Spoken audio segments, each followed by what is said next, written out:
नमस्कार नमस्कार। तपाईलाई ऱ्याफ्टिङमा स्वागत छ हैन। यो ऱ्याफ्टिङ अब हामी चढ्नुभन्दा पहिला अलिकति हामीले सेफ्टी ब्रिफिङको बारेमा थाहा पाउनुपर्ने हुन्छ। यो ऱ्याफ्टिङ गर्नुभन्दा पहिला हामीले पेडल कसरी समाउने, हामी कसरी बस्ने भन्ने त्यो कुराको मेन जानकारी चाहिँ हामीलाई हुनुपर्यो हैन। अब बस्दाखेरि अब यसरी चाहिँ नबस्ने है। बस्दाखेरि अब यहाँ बसेको मान्छेले यसलाई च्याम्बर भन्छ, यो च्याम्बरमा बस्नु पर्यो है। यसरी बस्ने अनि बस्दाखेरि यसलाई यसरी यो छ नि, यो लाइफ लाइन भन्छ यसलाई, यो डोरी लाइफ लाइन भन्छ, यसलाई समाउने है।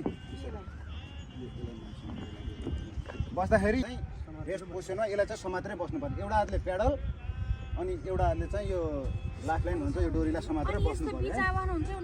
अब हुन त हुन्छ, तपाईँहरू अहिले चाहिँ अब कम हुनुहुन्छ नि त मान्छेहरू, त्यही भएर अब पेडल पनि हान्नुपर्ने अवस्था आउँछ आफैले, त्यही भएर त्यो साइडमै बस्ने है। अलिक सेफ हुन्छ, त्यहाँ बिचमा बसेको भन्दा यहाँ बसेको चाहिँ अलिक सेफ हुन्छ क्या, डोरीसम्म पाइयो नि त।